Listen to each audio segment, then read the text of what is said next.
Why is this called Development Hell?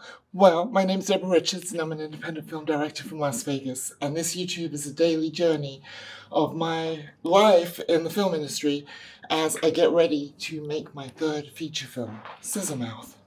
However, there's one problem. My last feature film hasn't been released yet, and we need to focus on that and get that out the door before I can get to Scissor Mouth. So, the movie comes out in 6 weeks' time. It's called Shaken and Stirred, the story of FLAIR bartending. Sorry, I'm a little out of breath. I just did stairs. After doing these videos for 7 days, it's suddenly come to my attention that I have the worst posture in the world. So I'm literally doing stairs every day with weights to try and fix that.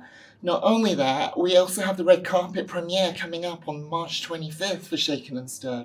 So I'm going to have red carpet photographs, and those photographs are going to last a long time, and I want to look good, so I'm trying to skinny down and get ready for that. But we have to... So the movie comes out the day after the premiere, Shaken and Stirred, okay? So, but it's not finished.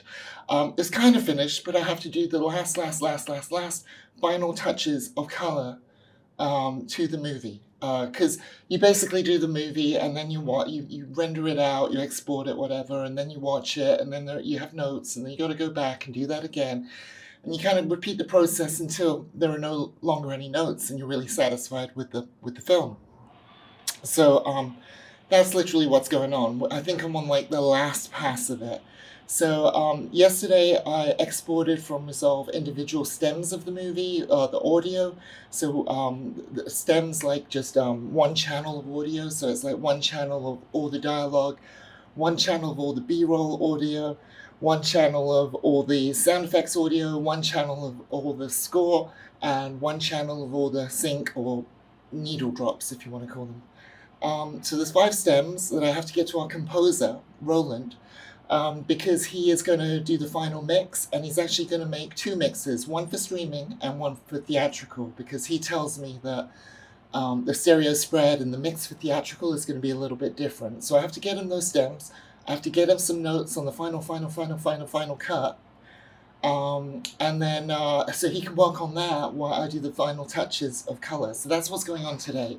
So yeah, just to recap, I got to get these notes done, get these stems over to Roland, have a Zoom with Roland, talk about the notes, and then I got to do a spotting, like basically watch the whole movie and take notes, and then go back and do each of those changes.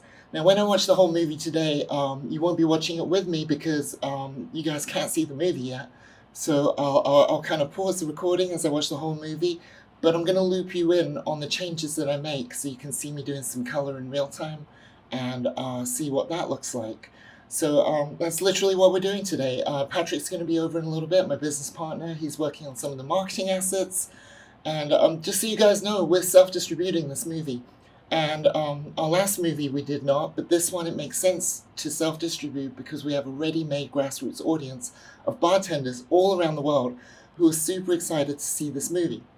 So, so my film company, 1905, which was named after the year that Las Vegas was founded. So 1905 Films is now technically a distributor, but only for the purpose of this movie. So don't be sending us your films. We're not a real distributor. We're just distributing one movie, and it makes sense for this movie, but it's not going to make sense for our next movie. And we can talk about that another time when we get into like distribution and all that good stuff. But so Patrick's going to be busy creating all the assets we need to help market this movie and launch it successfully, while I'm putting the final touches on it. And a little pressure off here because we're already doing pre-sales for the movie. In fact, you can watch the trailer for Shaken and Stirred down in the link below. And you can also, in the description with the links, you can also go to the website and pre-order it with a 10% discount just for you guys. And but the crazy thing is, we've already been cranking out pre-sales over the last week or so, but the movie's not finished. So hella pressure. So I got to get to that now. So let me set you guys up, and then we're going to take some notes over about the movie for Roland, and then we're going to set up a meeting with him. Okay, so let's do that. So we got Resolve open. We got my little co-pilot, Cookie, and let's get into it. So I need Shaken and Stirred Final Cut Master. I should probably open up a little notes document so that I can make some notes here, and maybe so I can access both these things at the same time. Just resize this window a little. That works for me. And then I can put my notes over here on the side. Okay, and these are notes for Roland because, like I said, we've made some changes to the final cut. So this is the final cut right here. Okay, and basically what I'm looking for is I'm going to go through it with the, I'm going to go through it where we look at the audio stems here, and every time there's a cut in the audio stems, it's a pretty clear indication that I've changed something since the last time Roland worked on this. So I'm just going to go to each of these little cuts and make notes. So the first note is, actually it'd help if I turn on my speakers. I won't let Ross deal with prissy ass bartenders. Okay, let's see, there's lots of cuts here, so obviously this, let me check what's going on here. For the World Cocktail Championship in 2020. Okay, so I'm going to put this timestamps on here, and so let's start with 00:09, oops, I gotta stick these down to my desk someday. Every time they fall off, these little pads, Cookie freaks out, and they have fallen on Cookie in the past. So, so I'm just putting this timestamp in there. This is so little, this text. I need to make this bigger because I'm getting old. Zoom in. Enlarge. Enlarge. 0942. Oh, Cookie's done. She's over it. 0942. Let's say 09. 2 0 0. Let's see, where does all this nonsense end? Here. So that's 0955 colon 55 colon 22. Okay. And the note is going to be new dialogue. Oh, I'll put it in plain English. I shifted Lorenzo's dialogue to accommodate a new shot. Okay. And probably making it big as I can't see the whole thing. You know what? Let me just make this window smaller. Okay. I shifted Lorenzo's dialogue to accommodate a new shot. That's great. Okay, so next is here. Friday night. Oh, that's not actually any changes. This is probably a big change here. I guess I'm. Okay. So this is the next note, which is 00 colon 21 colon 35 colon 10. Now, I'm getting my timestamps from over here. I don't know if you can see that, but it actually says 01 21 35 10. It starts, for some reason, Resolve starts at 1 hour. Like, if you put the playhead at the beginning of the timeline, it actually starts at 1 hour instead of 00000. I don't know why. I've never really had time to look into it because it really doesn't bother me that much. But honestly, if you know the answer, put it down in the comments or put a link to a tutorial about that specifically because I would love to get that fixed. Okay. So anyways, where was I? 21. Oh, yeah. Like I was over here.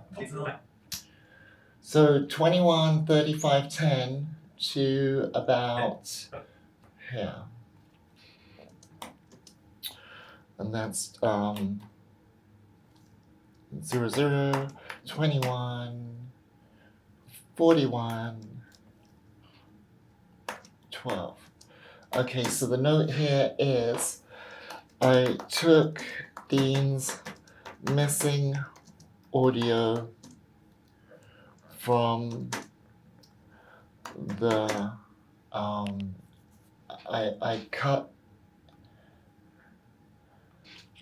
cut, comma, copied and pasted Dean's missing audio from the theatrical stem that you last sent me, and added it into stem 1 dialogue so it doesn't go missing again, but you'll need to replace it in stem 1 because it has because this clip, this audio clip has the other stems bounced into it. Okay, that's the note. Okay, great. Moving on. Hokey dokey smoky. Alright, so the next thing is this a thing? Okay. Tell them before I go, you guys are gonna be... Yeah. This is the next note. Okay, so let's put the timestamp in here. This is 00:43:21:11 2. Okay.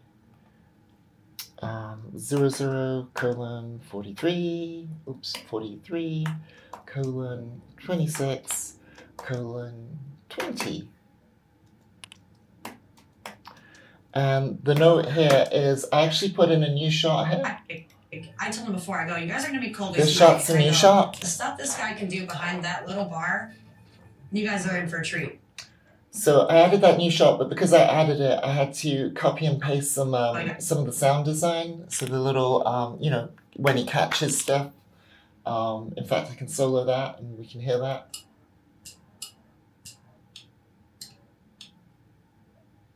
There we go. So let me give Roland that note.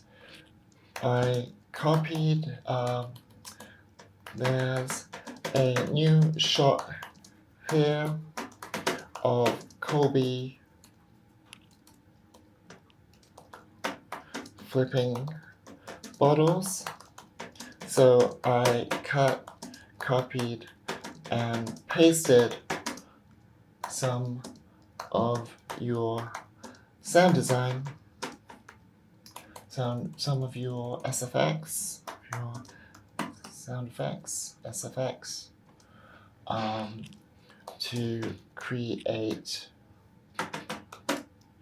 the catches, etc. No need to change unless you want to. No need to change unless you want to. But stem 2, or stem 3, but stem 3 SFX is new at this part. Okay. Great. I think there's only like 1 or 2 more notes, and then we can get on a FaceTime with our boy Roland. We had 75,000 total. We ran one event. I know for me.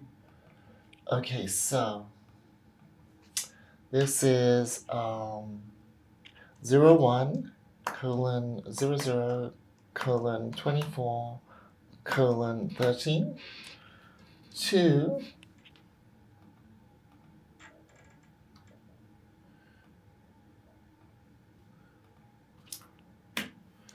01:01:24:09.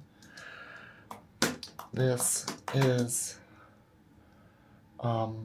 completely re-edited with the old news footage back in, but in a different order to satisfy legal. So let me explain that real quick. So this is a documentary.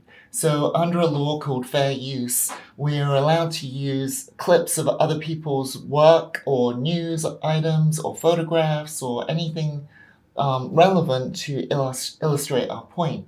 So we made the movie, then we sent it off to legal to check and make sure that we comply with fair use, because last thing we want to do is get a lawsuit, right, for not doing things correctly. And the lawyer said to us, hey, there's this one section here where if you put the context, we had the some archival news footage first, and then we had talking heads of people being interviewed that gave it context. But our lawyer said we actually have to switch that around to comply with fair use. We have to have the people talking about the news clips and the context first, and then the news B-roll. So that's what we've done, but now Roland has to rework the audio across all the stems.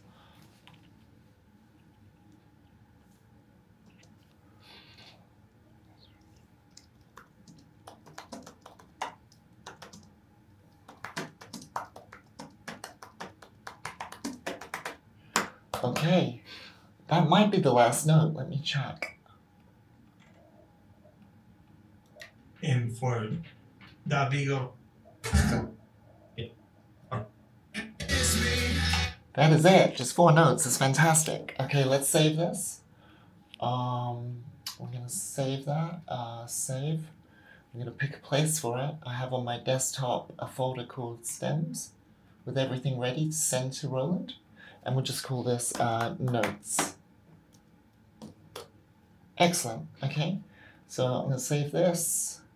Let's close this up a little. Close this up a little. I've just got to go into I just got to go into my Google and create a new Drive folder.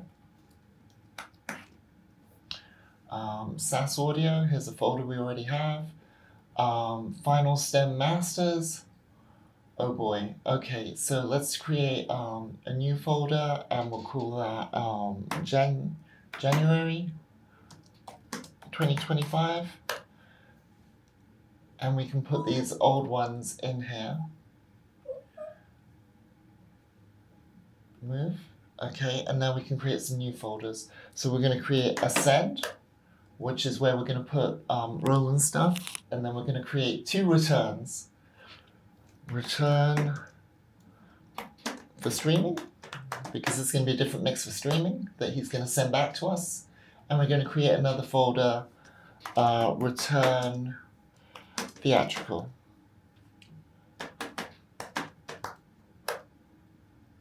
And you might wonder why we're creating a theatrical mix if this movie isn't coming out in theaters. It's just actually coming out on TVOD and AVOD, so those are streaming platforms.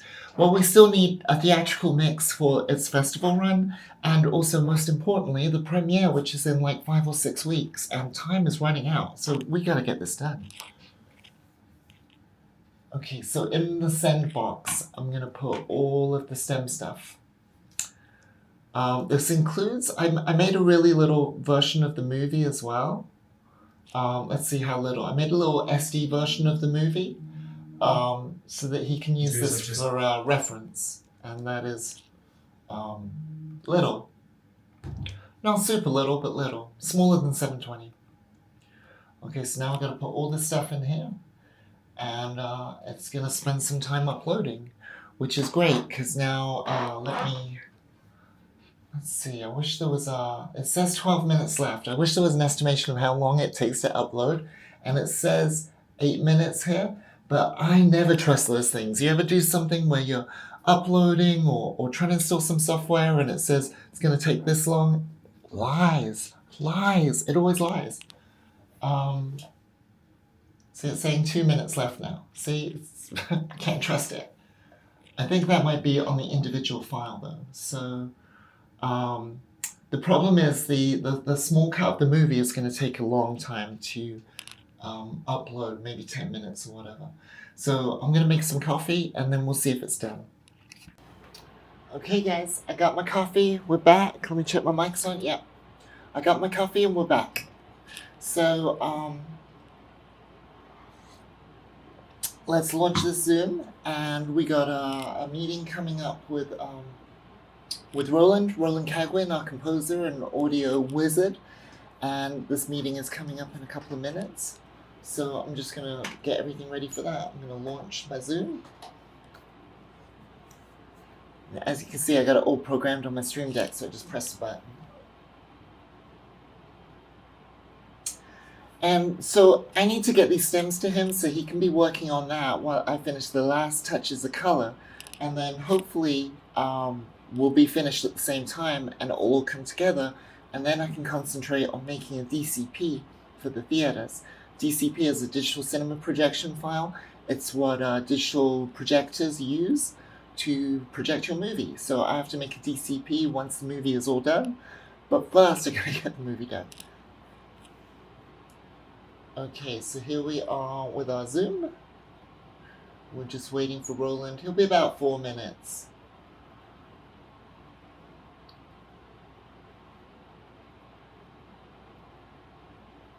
Okay, great.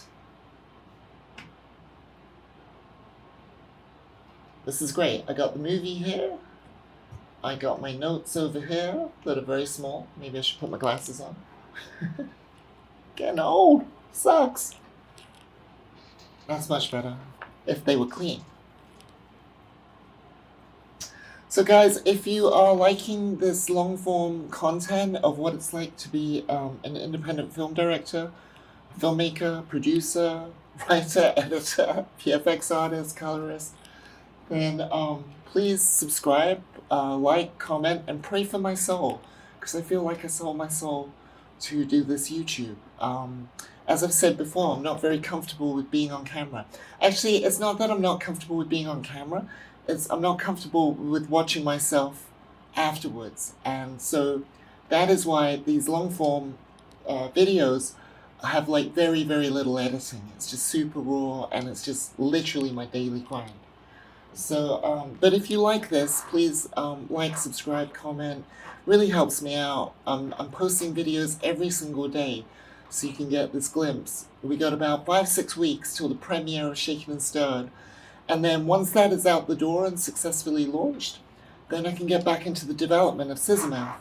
And there's actually a link in the description below to a proof of concept for Scissormouth. But it's going to be a multi-million-dollar movie. It's going to take 3-4 years to make. We've already been developing it for a year, over a year and a half. But there's only so much you can do with a small team while you're working on finishing up a movie. And of course, in that last year and a half, while we were developing Scissormouth, we were still, shooting Shaken and Stirred, editing Shaken and Stirred, doing all the business side of it. So it's literally a case of I can't get to my pudding until I eat my din-dins. So that's why I'm concentrating so hard on this documentary. But it's funny, because I think every filmmaker falls into this trap. Like, if you ask any filmmaker, what project are you most excited about, they're always going to say the next one. And the funny thing is, when you get to the end of a project, like we are with Shaken and Stirred, it's the beginning of that project's life for the public. But for me, I've been working on this movie for 3 years. So I'm just like, I'm very proud of it. I'm very excited about the release, and I'm excited to share it with the world, and I'm excited for the premiere, and it's going to be amazing. But I can't wait to be done with Shaken and Stirred. Because like every other filmmaker in the world, the project I'm most excited about is the next one. Because the next one still has all that promise and magic and anticipation and excitement and motivation. In fact, one of the hardest things about being an independent filmmaker is maintaining your motivation over multiple years. That is difficult, man. That's really difficult. There are some days when you're the statue, there's some days when you're the pigeon. That actually happens to be my sister's favorite saying, but it's true. You don't wake up every day thinking, woohoo, I'm making a movie. Some days I wake up and I'm like, I just don't want to get out of bed. I'm tired, I'm exhausted, I'm nervous, I'm stressed. All of the above.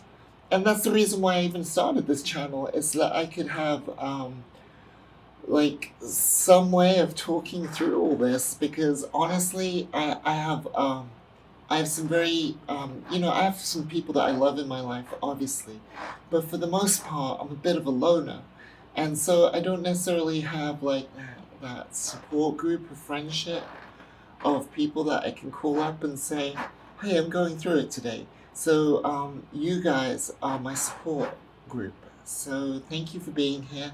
Thank you for the subscribers that I have. It's only been a few days, but I think I have 30 something subscribers now, and I'm very excited about that. So thank you. It's exciting to know someone's watching. And even if people don't watch, to be honest, I don't really care. This is my therapy. I've been telling people, hey, I have a YouTube channel now. Please like and subscribe. But don't watch it. It's too cringe. It's too personal. But no, of course, I'm happy for subscribers and people watching. And like I said before, this isn't really about me. It's not about you either. It's about us. We got a conversation going. We got a relationship now. So please write down in the comments anything to do with filmmaking, because obviously I'm a filmmaking nut and I love talking about this. And Roland's here. Let's let him in and I'll introduce you.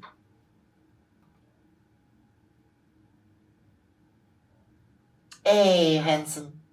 Hey, you, what's going on? How you doing? Working as always. How are you? Good. So you're on YouTube right now. So guys, this is Roland Cagwin, composer, superstar. He's absolutely amazing. He's worked on our last film, and he's worked on this film, and he's working on the next film. So blood in, blood out, brother. Yeah. No, it's been an absolute pleasure working with you the whole time. So. Aw, he's just saying that because you guys are here. So, but I'll take it. So, did you get a chance to download everything? I did. I have all the notes here and all of the stems that we're going to be working on and adjusting. Okie dokie. So let's go through these notes real quick. Have you read them? Any questions right off the bat? No, it's all pretty straightforward, formulaic, just minor changes, getting everything lined up and sounding good, as always. Yeah. I'll share my screen real quick, and I'll go through these notes so we're looking at the same kind of thing, maybe. So the first note, 0942, let me find that. 0942, it's around here.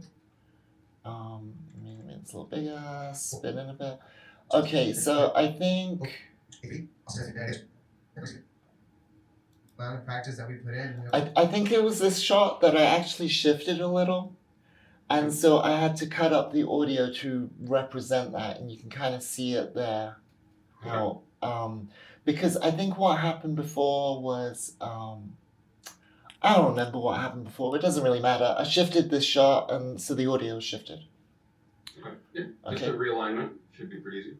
Yeah, I mean, it's you have the stem with it in, so you don't actually have to do anything. I just want to point out to you so you don't, take half of the first stem from another version and feel like it's just going to work. Yep, keeping everything simple and elegant. Yep. The next one, okay, so this is a weird one. You remember how in stem number 1 we had Dean's dialogue missing? It was this part of the dialogue. I guess I'm best known for creating the FLAIR ball. And you added it in the theatrical or the stereo mix, but it wasn't. So I chopped it out from the theatrical and I put it back in the number 1 stem, so that we don't lose it again. But you actually have to replace this shot, because this shot, I think, because it came from the bounce down version, it's got other stuff in it. I guess I... Yeah. This little clip on stem 1 has the score on it mixed in. Okay. Does that make sense? Yeah. I can grab from the original and put it back in. Yeah, just put it back in on that stem. Yeah, exactly. And then the next note here is 042. So I think that's here. Oh no, it's a little bit before that. Maybe this. Okay, so I just lost it. I had it and I lost it. Story of my life. Okay, so originally, all my layers are locked. That's why I can't do stuff. Originally, it was this shot, but it was really shaky and I couldn't get consistent on the color, so I replaced it with this shot. But obviously there's some B-roll, so I just basically chopped up your sound effects and I added, you can see them all cut up here, so I just added those in. Okay. So you don't actually have to do anything unless you want to, unless you're like, oh my gosh, Deb, you chopping up my work isn't working for me and I want to redo it. Feel free to redo it, but it works. I mean, as long as it doesn't take the viewer out of the experience. no, not at all. It has. Auditorily. Well, I mean, this is, you're the expert. You tell me. But listen to this. Before I go, you guys are gonna be cold tonight, and I go, the stuff this guy can do behind that little bar, you guys are in for a treat. I'll refine it a little bit. I mean, it's there's nothing that's like glaring. There's nothing that's like I said, it's gonna pull the viewer out of the experience auditorily. But you know, just we're perfectionists, so we're gonna muddle every second of the day. So You know, I heard this the other day. You know why I'm a director, right? Because the position of God was taken. Oh yeah, that guy. So yeah, we're all control freaks and perfectionists, and I know you might want to do that. And then the last big note is this entire section has been re-edited, and it's the news B-roll. And the reason why it was so annoying, basically, the lawyer said to us, and our lawyer's excellent. He said to us, you can't use that. So we went and re-recorded and refilmed our buddy Z doing the newscast. But then our lawyer came back and said, you know, we don't think what you filmed is as authentic as what you had, and we thought of a workaround, and we're like, why didn't you tell us the workaround to begin with? And the workaround was literally, if you put the context first, then the B-roll falls in line with fair use. So let me play you this section of how it's just been completely reworked. It's just, all we did was change the order, but it means the score, the B-roll, the dialogue, everything has been mishmashed and put back together. So let me just play you this section. I'll go on full. Can I go on full screen? Yeah. I know for me, the beginning of 2008, that was probably one of our most successful years for sponsorship-wise. But let me go down small because otherwise it'll jitter. 75,000 total. We ran one event. I know for me, the beginning of 2008, that was probably one of our most successful years for sponsorship-wise. But halfway through that year was the worst, where everything dropped off. So that was probably the last good year of good prize money. That's when it went like literally was up here to and would touch bottom, like within a few months. 2008 was a tumultuous So all the context is first and then the B-roll. year for the economy. The housing market And the rest of that little section is chopped up to accommodate that. Right. So that's So all the just need notes. Go in and do a little bit of surgery, tweak a few things. Tweak little things. You might want to change the score a little. You might want to change the B-roll a little. I don't know, but that section needs triage. Yeah, absolutely, no problem. It's just a matter of mixing, mashing, and suturing. That will be good. Let's keep the patient alive. Yeah. And that's it. Cool. All right. Yeah, seems pretty formulaic, pretty straightforward, and we'll be done in a couple days. Amazing, because I'm doing like literally the final touches on color, and so hopefully by doing that and you doing the stems, in literally 2 days it will all come together, and then that'll be this done.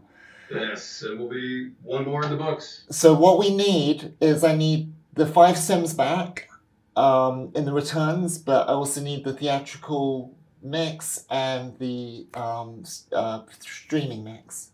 Mm-hmm. And then I'll create the DCP for the theater, which I've never done. Well, I've made DCPs for shorts, but I've never made one for a feature, so that's going to be new Get ready for a territory. hefty file size. Yeah, that's going to be new territory. But, what was I going to say? Oh, are you still coming out to Vegas for the premiere? Absolutely, I'll be out there Hey. doing some on-set recording for a movie for my friend, and I'll be out there till the 24th, I believe we'll be filming. Oh my So, god, and- I'm so excited for you to come to the premiere, and I can't wait to give you a hug in person. Oh my gosh, yeah. No, this is going to be great. It's This going will to be be great. Well, it's gonna be Vegas for me, so I'm probably gonna have a hangover for a couple of days afterwards. But Well, we're giving out free. Everyone gets a couple of complimentary craft cocktails with Patron in it and finest core. oh, great, So, I love Patron. Patron's sponsoring the event. Oh, I love them even more now. Yeah, exactly. Okay, awesome. Well, let me get to this color, and you got your marching orders. Good luck at war. Thank you. I'll be the field medic and get this all put back together. Okay, awesome. Thanks so much. All right, I'll speak to you soon. Take Yeah, care. have a great day. You too. Ciao, Bye. ciao. Okie dokie. So now we can actually get to color. So now I got to do like a spotting session. So I've literally got to go through the movie, watch the movie from beginning to end. And if you're curious about how many times I've seen the movie, like from beginning to end, like straight through, I haven't counted, but if I were to guess, I would say probably in the upper 30s. So this might be the 35th, 36th time that I watched the movie from scratch, from the beginning all the way through to the end. So I literally have to do that now. And you can watch the movie with me. But after I'm done making my notes, I'll hook up with you guys in a minute. And we'll start applying those notes to the color. So let's do that.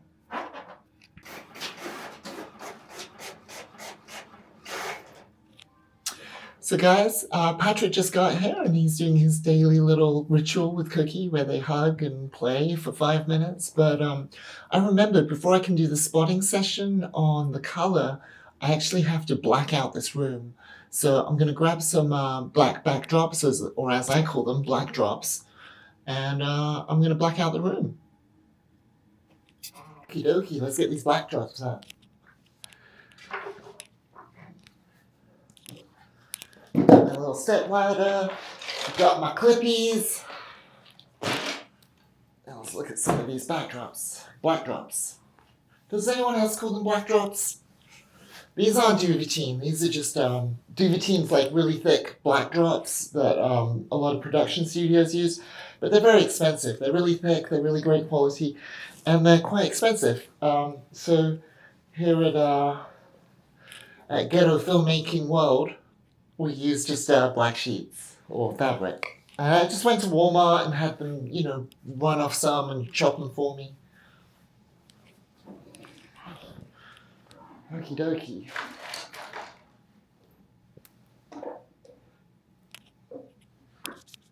Yeah, I hate low heights.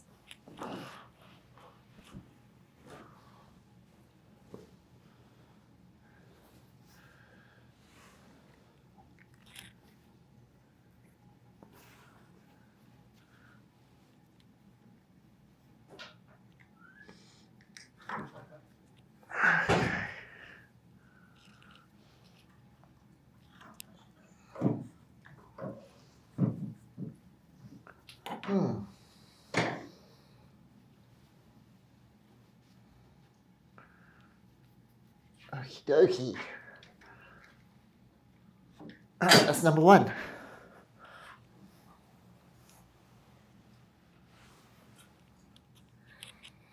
Okay, next.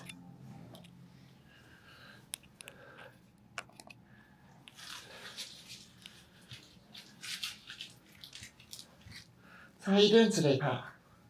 It's good. Yeah? You feel refreshed and rested? A little bit. Cookie demanded I take her out for a walk at 1 a.m. Wow. I did not want to get out of bed. But she was doing the so I was like, oh gosh. Can't wait.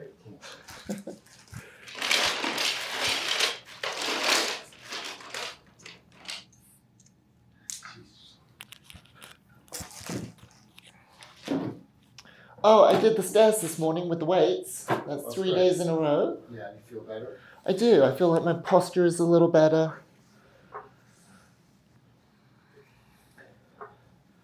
It's all that time at a computer that's turned me into the Hunchback of Notre Dame. Exactly. Gotta have the posture. You didn't have to agree so quickly. Okie dokie.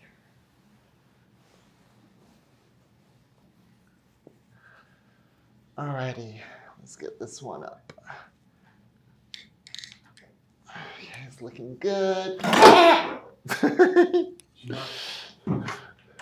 Oh, I think I got it. I just pulled it.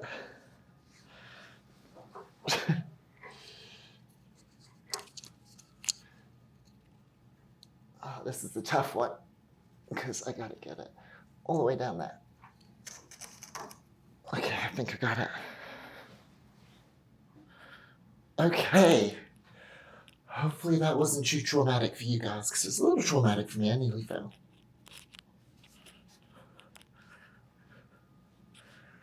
Okie dokie. Black dots are done. Let's go dark.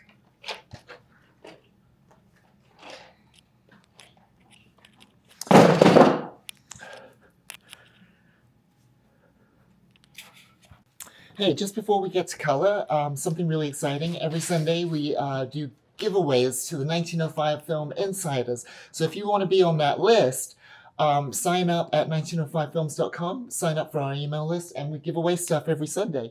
And one lucky winner from Italy last week, do you know his name? Can we give him a shout out?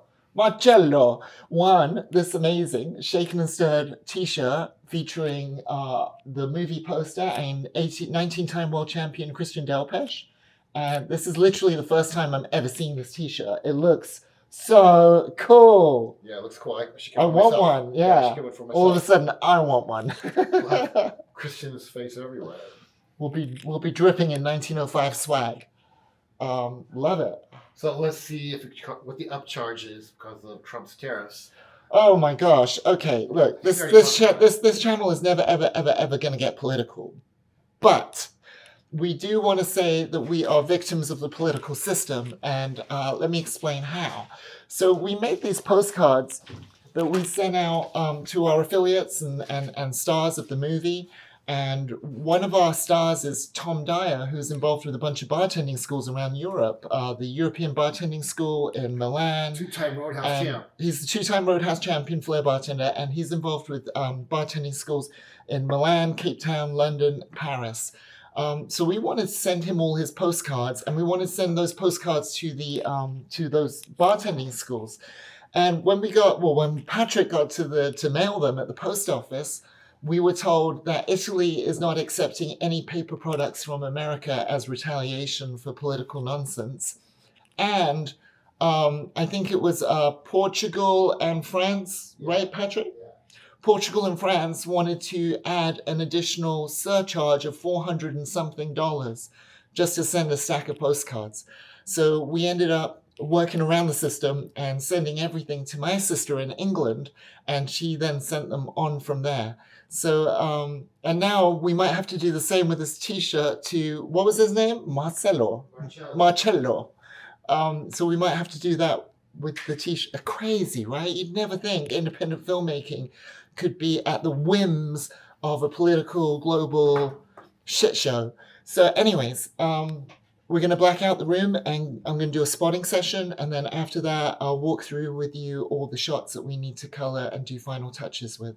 So, yeah, let's get into it. I was just cooking lunch, and Patrick told me that I have an interview today that we forgot about, and it's like now. So he's just sending me over the details real quick. How are you sending me the details? Patrick? I'm trying to find it. Schedule interviews. On the back end. On the back end, yeah. Yeah. Okay, I can go there.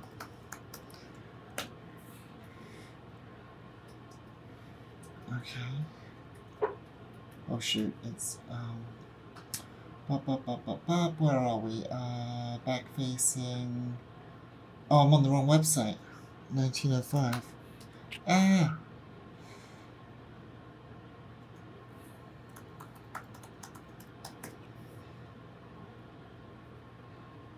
Here, streamy and Michael. When is it? Today? Now? Right now? Yeah. Okay. All right. I just hit the StreamYard. It's opening up. Accept all. Continue with YouTube? Sure. Okay, continue to StreamYard. Okay, I'm entering the studio. This is funny. So this is a interview online.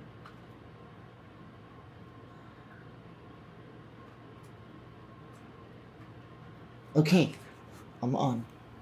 So I'm waiting for him to enter me. Work for others. So I started thinking about what is the missing piece of the puzzle to why people will send business to one person but not someone else. And the aha moment was we could do all the steps, but Okay, so I'm in the interview room right now, and I guess I'm waiting as a guest. Patrick, can you do me a huge favor, please? Could you grab that lightweight stand by the thermostat? Thank you. Please.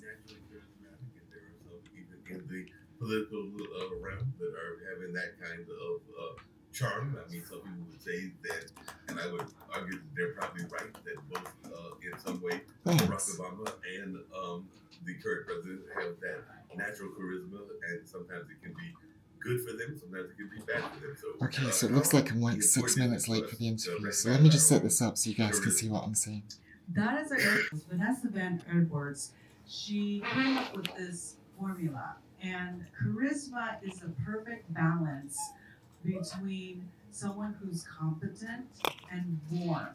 And usually if you're missing charisma, then it's an My dog's one crying or the because she other. needs So for attention. example, if So you I'm on are mute right super now. competent, but you're not Oh, let me warm, check. My mic's all you're set gonna up. find Yeah. it intimidating. I'm on mute right You're now, gonna but I'm think just you're waiting a to be jerk, interviewed right? by Mark Lee If you're super warm, but at they don't Pod view you TV. as competent, I was literally in the then middle of you're not cooking gonna when take Pat it rang in and seriously. said, "You got an interview And so right you now." want a balance of both. And so the Danielle first reminded step me. to figuring Like, out literally your just own now? charisma Yeah. is That's so doing funny. Danielle an reminded interview. Pat, and So what I recommend is Googling so characteristics this is why we have Danielle. of That's why it one takes a person, team.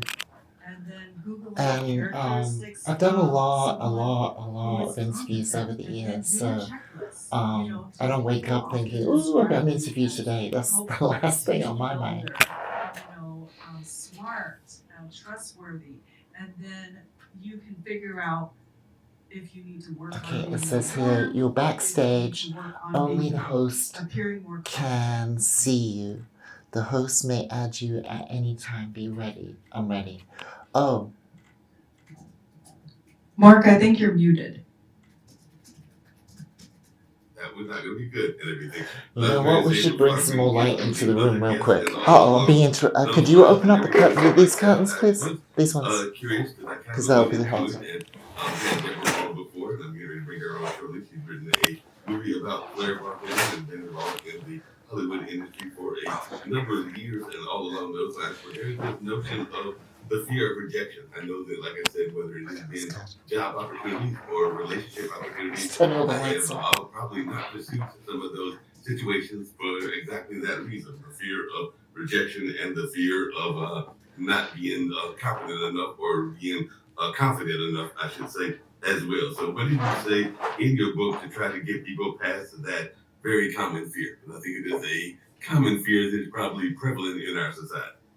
Yes, I agree with you, Mark. That fear is one of the number one things that hold people back. And like you said, not only professional, but personal. Hey, Patrick, how do you think you say this guest's name? Is that Malia or Malia? Malia. Malia? Thank you. Only species that actually make up stuff Or in Malia. that hasn't happened. Oh boy. And No. then Don't give me options. Malia. And so I think it's a self-imposed These are Malia. ceiling. But the main reason Let's we bring you don't guys in want so you can see. to feel rejected is, well, we fear rejection, Too and much, so man. that's why our brain tells us not to do something, right? So oftentimes it stops us, it prevents us from pursuing our dreams, our goals. Okay, I'm just still waiting here to be introduced into the interview. And so I do have several different, ways to. Sorry to make you jump up. He started saying, like, I'm going to introduce my other guest. So I suddenly thought, oh my gosh, the room's so dark. That's It's fine. called the 5-second rule. Have you heard of that Let's do that. before? I think I've heard of different 5-second rules. Like there's that infamous 5-second rule about if food drops on the table, don't That's pick that up funny. within 5 seconds or don't eat it and all along those lines. So there's that 5-second rule, and there are other 5-second rules as well. Yes. Okay. That's funny that you mentioned that because that is true. Okay. So basically, Mel Robbins, she's now Oh, a I should quickly motivational put on my speaker. other baseball But cap there that was says a shaking time and in her stir. life I'm when gonna she do was that really struggling with fast. depression. And I would definitely say that she is a person of charisma, and she definitely is not afraid to tackle the rough side of Hollywood, because she definitely talked about some of the bad things that went on in her own Hollywood career and all along those lines. But she's now got a film out about the whole notion of FLAIR bartending. And we've had a couple of the FLAIR bartenders on this show and all along those lines. But I'm thinking that she might have even had some time where she was fearing rejection and created what some people would call a specialty movie, because the last movie that I saw about FLAIR bartending was the old movie that Tom Cruise was in called Cocktails and all along those lines. So I'm going to bring in Deborah and see her thoughts around this whole notion of this movie that she's put together and all along those lines, and just this thought about the importance of charisma, because I'm thinking that you have been in Hollywood for a number of years, and I know that just from having interviewed you in the past and everything like that. So what is your take on the importance of charisma to Hollywood? Because we've even seen a lot of Hollywood, both past and present stars that are still being very charismatic. I would be lying if I said that I probably won't be watching later on tonight Hollywood Squares, because it's fun watching some of those old actors that are still out there and all along those lines. And I think that airs on Wednesday night. So I don't know if they've reached out to you yet, Deborah, but they should, because they've got other folks, so they need to reach out to you as well. But what is your take on charisma, and how much did you have to dig into your charisma toolbox in order to get this movie made, which will be premiering very shortly? Hi, Mark. First of all, I just want to say it's You're great. on mute. It's great to. Oh, You're on I'm on mute. mute. I'm mute. I'm on mute. Oh my gosh. Oh my gosh. Sorry. I was just saying hi, Mark, and hi. Is it Malia or Malia? Malia. Malia, pleasure to meet you, and it's great to see you again, Mark. It's always a pleasure to be here. So thank you so much for having me. And on the topic of charisma, wow, it's interesting, you know, because as a director, you have to talk to different people that you're working with different love languages. And so I think charisma comes a lot into play with that, with the interpersonal relationships that you have with your cast and your crew. And, you know, it's always hard trying to figure out whether someone's going to respond to the carrot or the stick. And, or, you know, like different people respond to things in different ways. And I think charisma goes a long way to really expedite communication and get your ideas across. Because if I was saying everything at one level and monotone and didn't have any kind of charisma, you know, maybe my word wouldn't be heard. So I think it's, you know, charisma is an important ingredient of being a film director. But, you know, there's so many ingredients that go into that salad. But also talking about confidence, because you were mentioning about, you know, confidence. It's strange because, again, my lens of the world is through a director's, you know, paradigm. And it's tough, man. Confidence is tough because, you know, when you make a movie, it takes so many years, and you have to keep that motivation level up, and you have to keep that confidence up. And it's not all red carpets and unicorns every day, right? There's lots of rejection and failures and pivots and things that you have to adjust to that just, you know, it's part of filmmaking. So it can really chip away at your confidence. And I recently started my own YouTube channel, and it's difficult because it's kind of like a day-to-day life of my life as a film director. And it's very difficult for me to be confident on camera. And it's not so much me being confident on camera. It's like I don't like watching myself back. So lately I've had this whole crisis of trying to draw up confidence to be on camera, to show an audience what you know, the behind the scenes of movie making.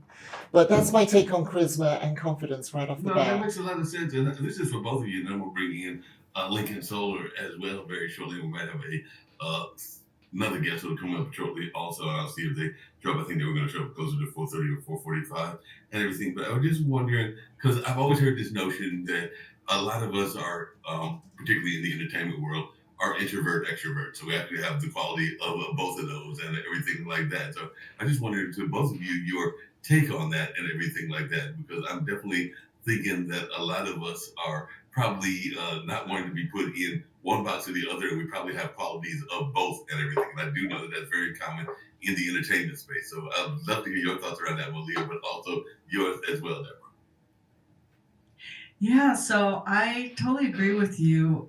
There's definitely strengths and for each, right? Introverts and extroverts. And it just reminds me, what Deborah was saying reminds me of that quote by Maya Angelou. People may not remember what you do, but they'll always remember how you made them feel. So I think that communication is really important, regardless of if you're an introvert or an extrovert. And just studying human psychology just really is fascinating for that reason. Yeah, that makes sense. What's your take on that, Deborah? And then there's another question I've got for both of you. And then, like I said, I'm going to bring in Lincoln as well. But I know a number of my friends in the entertainment field, they also run into another dilemma that I'll explain in a second and everything. But what's your take on this notion of, do you consider yourself, Deborah, more of an introvert or an extrovert? Or do you think of, like myself, that you have a mixture of both of those? It's really strange because I'm very, very, very much an introvert. I'm literally almost a recluse. You know, I hardly ever go out because I have a studio at home and I work at home, and so I'm very, very, very much on the introvert scale. However, for some reason, because I have a modicum of charisma, people misinterpret that as me being an extrovert, and I would almost argue that my art is the extrovert part of my personality, because we all have a little bit of introvert and a little bit of extrovert, right? Yeah. And so me as an artist, I'm an introvert, but my art is my extrovert side of me. So when people see a film that I made, they are interfacing with that extrovert part of me. And so I don't want to then have to, engage, because I feel like my art already has. Does that make sense? That makes a lot of sense and everything. What's your take on that, Deborah? And along those same lines, I've heard a lot of people, including some of my friends in the arts, including one that used to live in California that now lives in Florida with his new lady love and everything, that they talked about this notion of the tribe. And a lot of people are trying to find their tribe and everything like that. I know even with this FLAIR movie, it seems like you found some members of your tribe, because I did meet two of the FLAIR bartenders, and they seem like they have become a part of your tribe and all along those lines. So how important is it for people to find their tribe, and what does a tribe mean to you? Oh, look, we are genetically encoded from dinosaur days, right, to find tribes, because and this is why branding, funnily enough, is so powerful, because we're genetically encoded to respond to these triggers. I mean, back in caveman days, if you weren't in a tribe, you couldn't protect the women, you couldn't protect your food, and you couldn't hunt together. So it's like literally genetically encoded within us to tribe together. And I've always said that I'm a big advocate of education. I'm a former film school brat, and so I've always said that your film school buddies of today are your crew of tomorrow. Now, I've been very, very blessed that with each movie you make, it's a very intense experience. And so the part of the movie where there's the most people involved is actually during production, when you're filming, and it's very intense and it's very short usually on narrative work. With the documentary, it's a little bit longer and different shape, but still the same kind of thing applies, that these people become your film family. And I'm so proud and I'm so excited of my film family in this latest film that I've made, Shaken and Stirred. I'm repping the swag because it's now available for pre-order at FLAIRdocumentary.com. But yeah, finding your tribe is everything. Loneliness is the biggest killer, I think, right? Oh, I agree. Yeah, definitely. Well, first of all, Lincoln, I got a quick joke for you. How many therapists does it take to change a light bulb? One, but the light bulb has to want to change. So I'm sure you've heard that before as a therapist, and I probably butchered it, so I apologize. Well, But you're one joke up on me. I'll have to find a way to put one in. Thank you for that. You're welcome. But look, getting back to the point of mental health in America or the world today, right? Yeah, people are struggling, man. People are struggling across the world. I have friends all across the world that I speak to often, and people are struggling. I think the average American doesn't have more than $500 in savings. I believe that most Americans spend the whole month making all the money just to pay rent and bills and have nothing left over for the next month. And that has got to weigh you down. I struggle from mental health issues. Like I was saying earlier, keeping motivation over long periods of time, because films take 3-4 years to make, and as the leader of a team, it's up to me to keep up that level of motivation. And that is difficult because I'm subject to the whims of the world, same as anyone else. I have good days and bad days, and sometimes I'm in a fetal position in the shower crying like a baby. And sometimes I'm leading the charge. So, mental health is a real issue today for the world. What's the answer? Get out, touch earth, more human connections, more, get off the phone. It was funny, someone to me was trying to make a point, and they told me, read a phone. And I was like, oh my gosh, you mean read a book, right? Like that's where we're at in society. Wow. So we need to disconnect from technology and reconnect with each other to really protect our mental health, I believe. But it's easier said than done, right? Makes sense. What's your take on that, Deborah, and everything? Well, it's easy for me to stand out because I'm super tall. I'm like 6'1", but that's just physically stand out when I walk into a room. But of course, in the movie industry, it's super competitive. But at the same time, I don't feel that pressure of competition because I'm in my own lane. And if the audience like the art that we put together and put out and the product that we put out, they're gonna like that regardless who's behind it. So the best way to stand out to an audience is just put out exceptional work, be exceptional. But as far as standing out within the industry, like to back facing to the industry itself, that's always been a challenge, especially for me as a woman in the industry. I've had to carve my way by knowing as much as I can about as much as possible. And I'll give you a real life example. So I didn't used to be taken seriously by some director of photography friends, the people that design the lighting for a set. And one day I showed up to a studio where there were a few of them, and I showed up with some lights that a friend and I had made ourselves. And they were like, what do you mean you made these lights? And we're like, yeah, we ordered the components and the LED strips and the tubes, and we made these lights. So it all of a sudden they kind of opened up, and they're like, tell us more. And they took me seriously because I'd gone a step further than they had on their knowledge base. And it's kind of unfair to have to fight for a seat at the table like that. But you've got a choice. You either do or you don't. And it's because my interest in learning, I love learning, and so because of that, my passion for learning, I've been able to excel in lots of different disciplines within film production. And it's because of that knowledge and because of that passion and because of my willingness to share that with others and being genuine at the end of the day, that has helped supersede any kind of preconceptions or whatever that people have about me. It's like, at the end of the day, what are you putting out? What are you bringing to the team? And how are you interacting with them in a genuine and nice manner? It's nice to be important, but it's really important to be nice. So that's how I stand out, by being genuine, authentic, knowledgeable, and nice. Hey, Deborah, what made you decide to make a movie about FLAIR bartending? Because like I said, and when I had your other guests on the last time, that I remember a movie about bartending, and particularly that type of bartending, was the movie that Tom Cruise was part of, Cocktails, and all along. Yeah. There hasn't really been one since then, and that was several decades back. So what made you decide that you were going to concentrate on this particular industry in order to highlight some of these people? Thank you for asking. Well, Shaken and Stirred is the world's first ever feature-length documentary about the underground world of competitive FLAIR bartending. And the reason I got into this was because once upon a time, many lifetimes ago, like 2-3 decades ago, I was a FLAIR bartender, and that's what actually brought me to Las Vegas, my home.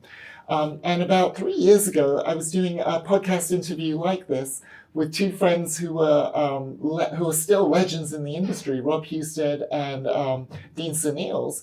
And they were really curious about interviewing me about my past contributions to the world of FLAIR bartending. But they were also kind of curious about this new life that I've had over the last 10 years or 15 years as a film director. And after that interview, I said to them, look, guys, if anyone should ever make a documentary about this, it should be the three of us. And they were really excited about it. And so I then roped in my business partner, Patrick Watts, who's sitting behind me. And we went out for lunch and I pitched him on the whole thing. And that's what really brought me to the project. But the other second big thing that I have to mention is that one of the hardest things of filmmaking is connecting it to an audience. And because of the relationships that we have with Rob and Dean, our business partners, they're still legends in the bartending world, so they had access to that whole world. So we literally had a connection to a grassroots following of bartenders all around the world who are in anticipation of this film. And that was the thing that convinced me, wow, we've got a grassroots audience here who are eager for this content. And so let's make this movie and serve it up to them. Sounds like wonders on everything. Now, Malia, yeah, that makes a lot of sense. What were you going to say, Deborah, and everything, your take on this notion of generosity? Because I sometimes think that we are not generous enough, and I know that there were, even during the pandemic, efforts for people to show that kindness could win, and all along those lines, there was these various kindness challenges that were taking place both during the pandemic, and I would say even some that have taken place after the pandemic. So are we giving kindness enough respect? It's a great question. I think, look, I think any of the positive virtues, whether it be kindness or generosity or anything positive, falls under the Venn diagram of the light. And I believe the light will always defeat the dark. And you know, honesty and truth and all the good virtues, all the things that, you know, there was a movie, K-Pax, with Kevin Spacey. And he plays an alien, and they said something along the lines to him of, does your species know wrong from right? And he said, every species in the universe knows the difference between wrong and right. And fundamentally we do, right? And so there's always that inner struggle of, you know, making the right decision and whatever. But I believe in people, and I believe in humanity, and I believe people are good inherently, okay? And the only reason why people are not virtuous or good is because they hurt, and hurt people. But we are inherently a good species. I have to believe that. I believe in humanity, and I believe in positivity, and I believe in the light. The gist of the short story for this particular satire was, who is really insane? Those of us that we claim are sane, or those that are the ones that are supposed to be the same ones? It's an old story. That's right. Yeah. Well, like I said, I bought it and created my own version of it and everything, and I enjoyed it. And all along those lines, it was a fun one, and maybe we'll turn it into a movie. Maybe Deborah could turn it into a. You remember the movie King of Hearts? That was one of them. Yeah, that was one. Yeah, definitely. I can't speak for you crazy cats, but I'm perfectly sane. Yeah, I'll see you on Thursday. Excellent. 9 a.m. please. Earlier if you got it. I need it. So you can see her on Thursday, you're going to see Malia on Friday, and you're going to see me on Wednesday. Is that the idea, though? I will pitch you all at midnight. Excellent. Maybe group therapy. Maybe this is the group therapy. It totally is. That's totally what the whole idea of the party is, because I invite different people on, and we learn from each other. That's kind of what I always think of this as, and everything. A friend of mine, Ray Pascoe, calls it the brain drain, which is very common in the creative world and everything like that, where they will drain your brain but not pay you the rewards and everything like that. So how do you deal with that, Deborah? Well, I think there's three kinds of people in the world. Those who, watch things happen, those who make things happen, and those who wonder what happened. And I remember even as a teenager, I'd have friends that would say, I'm going to start a t-shirt company, and we're going to do this, and I'm going to do that. And they constantly talk about it and never do it. So, energy vampires or dream stealers, as you call them, they're not even in my vision. I'm in my own lane. I'm doing my own thing.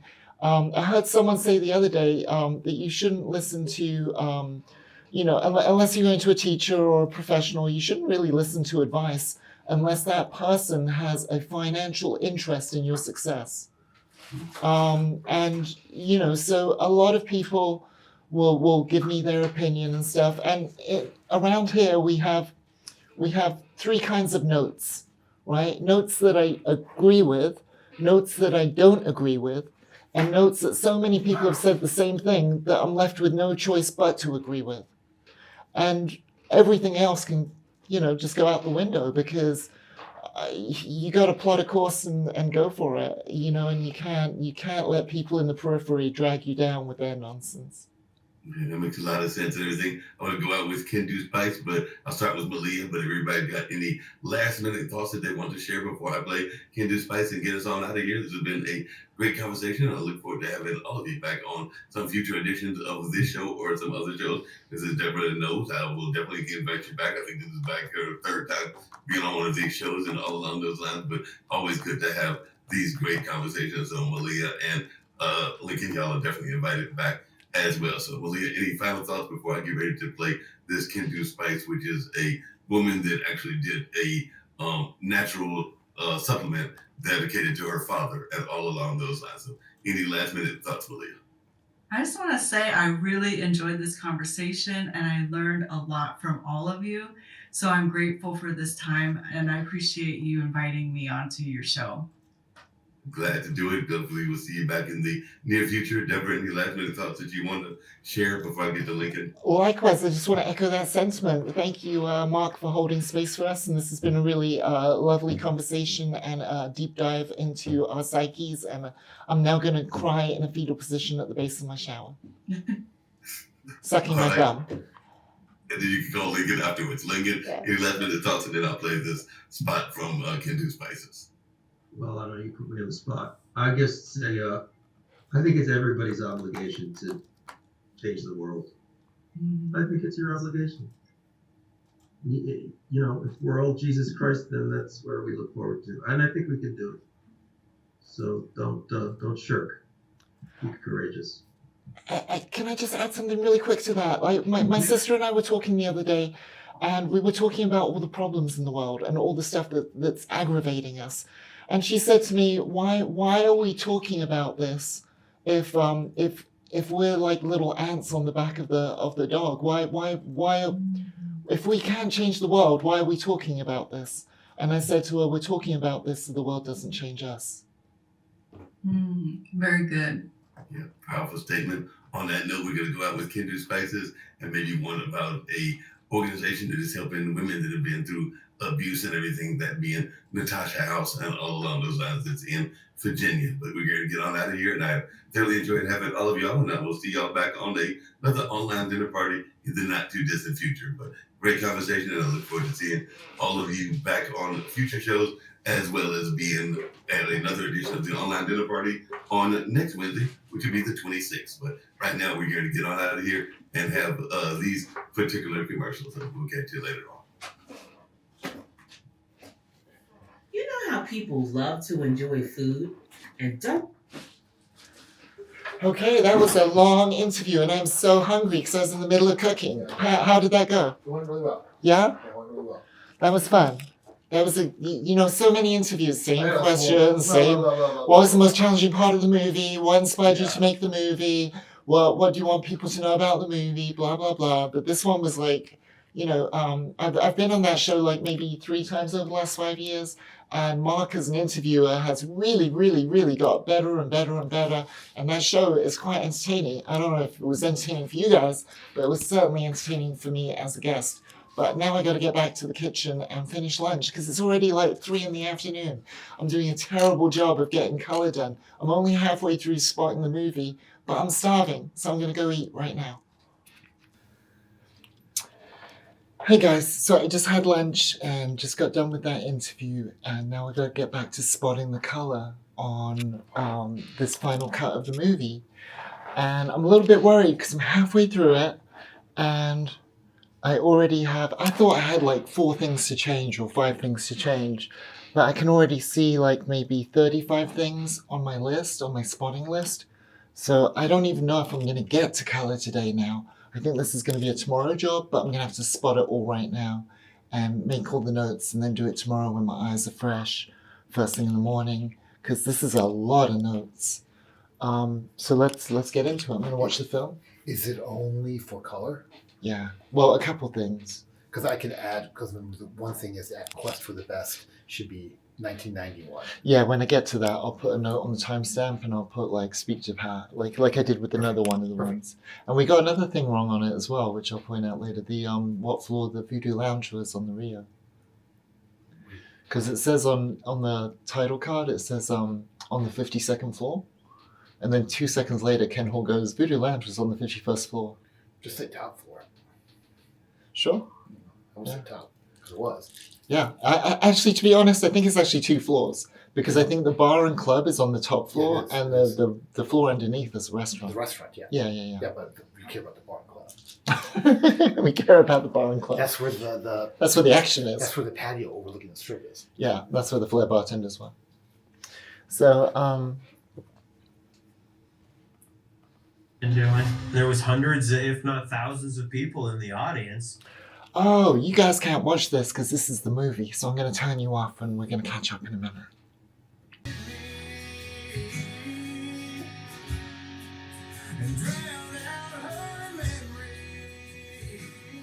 Wow, that's a lot of notes.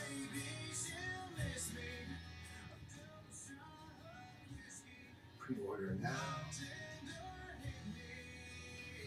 Okay, let me get a little bit of light in here. Oh my gosh, it's so dark. Hey guys. Let me just turn some lights on.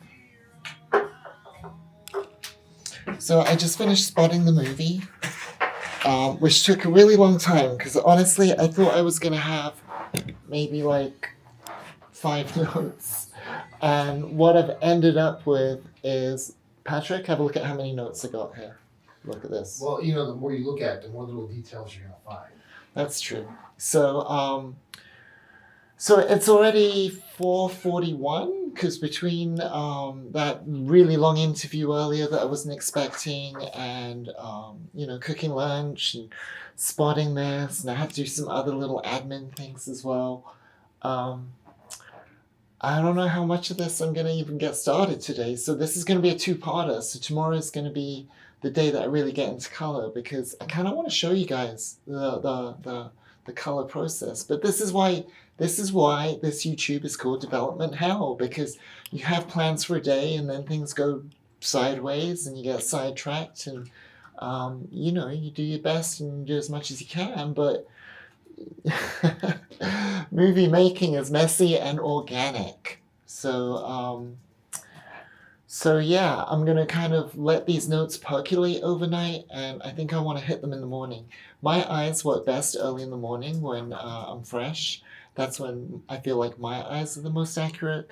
So I'm gonna think about these notes overnight, and then I'm gonna really hit them hard in the morning, and so you can see that video tomorrow. But for now, I'm just going to kind of take a little break. We're going to the movies in a couple of hours to see... What are we seeing tonight? The Led Zeppelin documentary. Led Zeppelin documentary. So if you guys don't know about this, AMC has this thing called... what is it called? Stubs? A-list. A-list, right? Stubs is their rewards program. They got 3 levels, and the top level is A-lister, and it's like $25 a month, and you get to go and watch up to 4 movies a week. So up until about the beginning of the year, we were watching like 2 movies a week, 3 movies a week, but I haven't actually been that often this year, so I'm excited to kind of get back into the groove of going to the movies every other night. What was your last film that you saw? Oh my gosh, it was so long ago. It was last month. Yeah, it was a comedy, and I've already forgotten what it was called. One of Them Days. One of Them Days. Kiki It was Palmer and SZA. Yeah, it was. What did you think of it? I thought it was hilarious. It was hilarious. And Cat Williams had a great supporting role. It was great. He played a homeless guy named. Oh yeah. He played a homeless guy named Lucky, who was the Greek chorus. They would meet up with him just randomly on the street, and he'd give them advice. He was like the wise owl, to them, which they ignored his advice. But yeah, it was a really fun film. Really fun film. Check it out if you get a chance. But tonight we're going to watch the documentary about Led Zeppelin, which I'm excited about. And so, yeah, this is the end of today because I can only do so much. So if you like this long-form content, if you like seeing me go through the struggle and oh my gosh, like what is it, 5 or 6 weeks till the premiere? I don't know how we don't know. I don't know how we don't know. We don't know. We're too busy to check. We're too busy to check. It's literally like that. So if you see my face up here in the little circle, please click and subscribe. Oh, it's over here. Is it over here or is it over here? It's one of these. Click one of these right now. I'll see you tomorrow. Peace.